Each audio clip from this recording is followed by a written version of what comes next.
ഞാനൊരിക്കല് ഇങ്ങനെ പോകുന്ന സമയത്ത് എന്നോട് വിളിച്ചിട്ട് പറഞ്ഞു, നിങ്ങൾ ഇന്ന് ചാവക്കാട് ഭാഗത്തല്ലേ പരിപാടിയുള്ളത്, അവിടെ ഇന്ന സഹോദരന്റെ വീട്ടിൽ നിങ്ങൾ കയറണം എന്ന് പറഞ്ഞ് ഞാൻ ആ വീട്ടിൽ കയറി. ചാവക്കാടിന്റെ തൊട്ടപ്പുറത്തുള്ള ഒരു പ്രദേശത്ത് ആ വീട്ടിൽ പോയപ്പോ ഒരു കൊച്ചു വീടാണ്. ഞാൻ എവിടെയൊക്കെയോ സൂചിപ്പിച്ചിട്ടുണ്ട്, ഇന്നും ഞാൻ എവിടെയോ സൂചിപ്പിച്ചിട്ടുണ്ട്. എന്റെ മനസ്സിൽ നിന്ന് മായാത്ത ഒരു രംഗമാണ്. ഒരു ചെറിയ വീട്, 2 കിഡ്നിയും ഫെയിലിയറായി ഇരിക്കുന്ന ഒരു പാവം മനുഷ്യൻ. 2 കിഡ്നിയും ഫെയിലിയറാണ്, ഡയാലിസിസ് നടത്തുന്നുണ്ട്, പ്രതീക്ഷയില്ലാതെ. 2-3 കുഞ്ഞുമക്കൾ.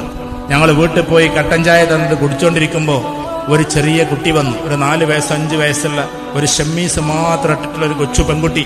അവളങ്ങോട്ട് വന്നിട്ട് ഉപ്പയുടെ മടിയിലേക്ക് അങ്ങോട്ട് കയറിയിരുന്നു.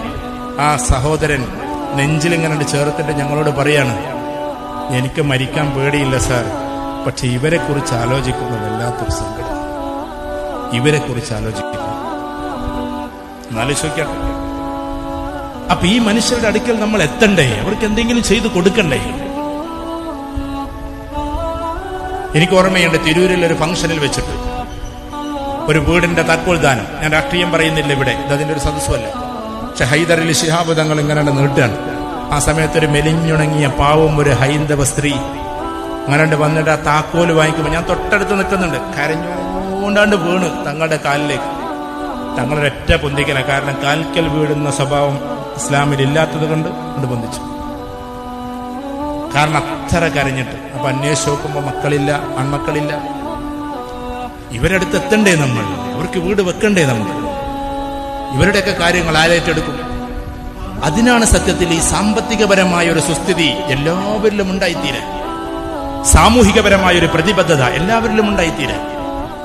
നമ്മൾ അതിനു വേണ്ടി പണിയെടുക്കുമ്പോൾ നമ്മളടുത്ത് സ്വന്തമായിട്ട് വലിയ സമ്പത്തില്ലെങ്കിൽ പോലും നമ്മളിലൂടെ, ഇപ്പൊ നമ്മളൊക്കെ ചിലപ്പോഴൊക്കെ എവിടെയെങ്കിലുമൊക്കെ പ്രസംഗിക്കാനൊക്കെ പോയാൽ ചിലപ്പോൾ ആ നാട്ടിൽ എന്തെങ്കിലുമൊക്കെ ഒരു കാര്യങ്ങൾ നടക്കണം, ഒരാളുടെ ചികിത്സക്ക് നടക്കണം എന്ന് പറഞ്ഞാൽ നമ്മൾ സംസാരിക്കുമ്പോഴേക്ക് ആളുകൾ അതിനുള്ള കാര്യങ്ങൾ ചെയ്തു കൊടുക്കുന്നത് നമ്മുടെ സംസാരത്തിന്റെ മിടുക്ക് കൊണ്ടല്ല, ആ പാവപ്പെട്ട മനുഷ്യരുടെ മനസ്സിന്റെ നന്മ കൊണ്ടാണ്. അവരത് ചെയ്തു കൊടുക്കാൻ തയ്യാറാണ്. കോഴിക്കോട് കലക്ടർ ഉണ്ടായിരുന്ന, മുമ്പുണ്ടായിരുന്ന, ഇപ്പോഴുള്ള കലക്ടറല്ല, ഇതിന്റെ മുമ്പ് അദ്ദേഹത്തിന്റെ വാട്സപ്പ് ഗ്രൂപ്പിൽ ഞാനും ഒരു മെമ്പറായിരുന്നു. അദ്ദേഹത്തിന് വ്യത്യസ്തമായ ഗ്രൂപ്പ് ഉണ്ടായിരുന്നു. അതിലെന്തോ എന്നെയും അദ്ദേഹം പിടിച്ചിട്ടു. ഞങ്ങൾ IML ഒരു പരിപാടിയിലാണ് ബന്ധപ്പെടുന്നത്, ഇന്ത്യൻ ഇൻസ്റ്റിറ്റ്യൂട്ട് ഓഫ് മാനേജ്മെന്റിൽ. ഏതായിരുന്നാലും ആ ഗ്രൂപ്പിൽ എന്നെ ഇട്ടു. അങ്ങനെ അദ്ദേഹത്തിന്റെ പ്രത്യേകത എന്താ? മെഡിക്കൽ കോളേജിൽ ഒരു കലക്ടർ പെരുന്നാളിന് വീട്ടിൽ പോണില്ല, ഓണത്തിന് പോണില്ല, ക്രിസ്മസിന് പോണില്ല, വിഷുവിന് പോണില്ല. ഇതൊക്കെ ഇങ്ങനത്തെ ആഘോഷങ്ങളൊക്കെ വന്നാൽ ആശുപത്രിയുടെ വരാന്തയിലേക്ക് പോവാൻ ഒരു IAS ഉദ്യോഗസ്ഥൻ. അദ്ദേഹത്തിന് എന്തിന് നമ്മുടെ നാട്ടിലെ കാര്യം, അദ്ദേഹം ഒരു മലയാളി കൂടിയല്ല. എന്നിട്ട് നേരെ പോകും ആശുപത്രിയുടെ വരാന്തയിലേക്ക്. എന്നിട്ട് മെഡിക്കൽ കോളേജിൽ അവിടെ കിടക്കുന്ന ആൾക്കാർ ഓപ്പറേഷന് പൈസ ഇല്ലാതെ, പൈസ ഉണ്ടായാലും കുറച്ചൊക്കെ എന്തെങ്കിലുമൊക്കെ വേണമല്ലോ, ഓപ്പറേഷൻ അവിടെ ഫ്രീ ആണെങ്കിൽ കുറച്ച് പൈസ വേണം, കുറച്ച് മരുന്നിന് വേണം. ഇതിന് പൈസ ഇല്ലാതെ ഞരങ്ങുന്ന ആളുകൾ, പ്രയാസപ്പെടുന്ന ആളുകളുടെ ലിസ്റ്റ് എടുക്കും. എന്നിട്ട് വാട്സപ്പിലേക്ക് ഇടും. എന്റെ പ്രിയപ്പെട്ട ചെറുപ്പക്കാരെ, നിങ്ങൾ ആലോചിക്കും, നമുക്ക് എത്രയെത്ര ഫ്രണ്ട്സാണ്. എന്നിട്ട് ഇദ്ദേഹം അങ്ങോട്ടിടും. എന്നിട്ട് ഇതാ ഹോസ്പിറ്റലിൽ ഇത്രാമത്തെ ബെഡിൽ ഇന്ന രോഗി കിടക്കുന്നു, അഡ്രസ്സും തരും. എന്നിട്ട് അവിടെ എത്താൻ ആരുണ്ട്, അവർക്ക് ഇന്ന പ്രയാസങ്ങളുണ്ട് എന്നിടും. അപ്പോഴേക്ക് എല്ലാവരും തുടങ്ങും, സാർ ഞങ്ങൾ എത്തിക്കോളാം, ഞങ്ങളവിടെ എത്തിക്കോളാം. ഒരു കലക്ടർ ചെയ്യുന്നൊരു സേവനമാണ്. ഇവിടെ നമ്മൾ ഉദ്ദേശിക്കേണ്ടത് എന്താണ്?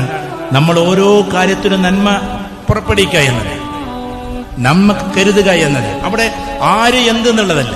ഞാൻ മനസ്സിലാക്കിയെടുത്തോളം ഈ അടുത്തിടെ ഇപ്പൊ ഇതിൽ വിദ്യാർത്ഥികളായ ആളുകൾ ഉണ്ടാകും. ഏറ്റവും നന്നായിട്ട് വിദ്യാഭ്യാസം നേടുന്നവരാരാ? പാവപ്പെട്ട കുട്ടികൾ, പണക്കാരുടെ മക്കളല്ല. ഇന്ത്യയിൽ ഏറ്റവും വലിയ കോച്ചിങ് സെന്റർ ഞാൻ അറിഞ്ഞിട്ടുള്ളത്, വേറെണ്ടോന്ന് എനിക്ക് അറിഞ്ഞൂടാ, ഏറ്റവും വലിയ സെന്റർ IAS അക്കാഡമി ഡൽഹിയാണ്. അവിടെ നിങ്ങളൊന്ന് പോയി നോക്ക്. അവിടെ ദത്തെടുത്ത കുട്ടികളെ കുറെ ഉണ്ടാകുക. ഒരു കൊല്ലത്തേക്ക് ഫീസ് കൊടുക്കാൻ പറ്റാതെ പ്രയാസപ്പെട്ട് പഠിക്കുമ്പോൾ ഏതെങ്കിലുമൊക്കെ സംഘടനക്കാര് മാസത്തിൽ 5000 രൂപ കൊടുത്ത് പഠിക്കുന്ന കുട്ടികളുടെ ധാരാളമാണ്. എന്ത് ഇവർക്കൊന്നും വലിയ പൈസ ഇല്ലായിട്ടാണോ? പൈസയുള്ള ആളുകളുടെ മക്കൾ എവിടെ പോയി? വലിയ സംഭരണ മക്കളൊക്കെ ബൈക്കും കിട്ടി, ലാപ്ടോപ്പും കിട്ടി, മൊബൈലും കിട്ടി, ഒരു ഷോപ്പും കിട്ടി, അവരങ്ങനെ നടക്കുകയാണ്. നേരെ മറിച്ചിട്ട് പാവപ്പെട്ട കുട്ടികൾ പഠിച്ചുയരാ. ഒരു പത്രത്തിന്റെ പരിപാടിയിൽ, ആവർത്തിക്കുന്നത് കൊണ്ട് നിങ്ങൾ ക്ഷമിക്കണം, നിങ്ങൾ ചിലപ്പോൾ ആദ്യമായിട്ട് കേൾക്കായിരിക്കാം. പത്രത്തിന്റെ പരിപാടിയിൽ ഞാനൊരു കണിശമായ ഒരു ക്വസ്റ്റ്യൻ 500-ലേറെ കുട്ടികൾക്ക് A+ കിട്ടിയ കുട്ടികൾ ആദരിക്കുന്ന പരിപാടിയാണ്. A+കാരുടെ തല എങ്ങനെയുണ്ട് എന്നൊന്ന് നോക്കാൻ വേണ്ടി ഞാനൊരു ചോദ്യമിട്ടു. ആ ചോദ്യത്തിന് ഉത്തരം ഉറപ്പായിട്ടും ആരും പറയില്ല എന്നതുകൊണ്ട് 3000 രൂപ സമ്മാനവും ഇട്ടു. അങ്ങനെ ട്രെയിനർമാർക്ക് ഒരു പരിപാടി, 3000 രൂപ കണ്ട് സമ്മാനം വരെ കിട്ടൂല എന്നുള്ള കാര്യം ഉറപ്പാണ്. ഇടത്തെ ഭാഗത്ത് നിന്നൊരു ഹൈന്ദവ പെൺകുട്ടി എഴുന്നേറ്റ് നിന്ന് പ്രയാസപ്പെട്ട് വളരെ സാഹസപ്പെട്ട് കയ്യും കാലൊക്കെ അനക്കിയിട്ട് അതിന് ആൻസർ പറഞ്ഞു. ഞാൻ തന്നെ അത്ഭുതപ്പെട്ടു പോയി. കാരണം ഈ പെൺകുട്ടി എന്ത് പണിയാ ചെയ്തത്? നമ്മളെ 3000 പോയല്ലോ എന്നുള്ളത്.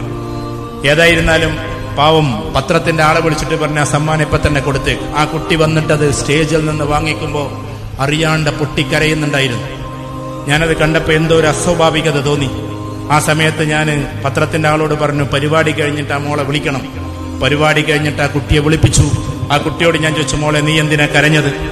നീ എന്തിനാ കരഞ്ഞത്? ഒരു പൈസ 3000 രൂപ വാങ്ങണേന് ഇങ്ങനെ കരയേണ്ട കാര്യമുണ്ടോ എന്ന് ചോദിച്ചപ്പോൾ അവൾ വീണ്ടും കരയാൻ തുടങ്ങി. സാർ, എന്റെ അച്ഛനൊരു ഓട്ടോറിക്ഷ ഡ്രൈവറാണ്. 2 ആഴ്ച മുമ്പ് ഒരു ആക്സിഡന്റ് സംഭവിച്ചു, കിടപ്പിലാണ്. ചികിത്സിക്കാൻ ഞങ്ങളുടെ കയ്യിൽ ഒന്നുമില്ല. ഞാനാണ് അച്ഛന്റെ മൂത്ത കുട്ടി. എനിക്കെന്ത് ചെയ്യാൻ പറ്റും? ഇന്ന് നിങ്ങൾ തന്ന 3000 രൂപ എനിക്ക് 3 ലക്ഷം രൂപക്ക് പകരമാണ് സാർ എന്നൊരു പാവം കുട്ടി പറയാണ്. A+ വാങ്ങിയിട്ട് ആ കുട്ടി വരുന്നത് ആർക്കും കിട്ടാത്ത ചോദ്യത്തിന് ഉത്തരം കൊടുക്കുക. What's the reason behind it? അതിന്റെ പിന്നിലുള്ള കാരണം എന്താണെന്നറിയോ? അച്ഛന്റെ ഹൃദയത്തോട് ഹൃദയം കൊളുത്തിവെച്ച ബുദ്ധികൂർമ്മതയാണ് ആ പെൺകുട്ടിക്കുള്ളത് എന്നതുകൊണ്ട്. അച്ഛന്റെ ഹൃദയത്തോട് ഹൃദയം കൊളുത്തിവെച്ചു അവൾ. അതുകൊണ്ട് അവൾക്ക് അറിയാതെ ആൻസർ പുറത്തേക്ക് വന്നു. ദൈവവും പിന്നാമ്പുറത്ത് നിന്ന് സഹായിക്കും അങ്ങനത്തെ കുട്ടികൾ.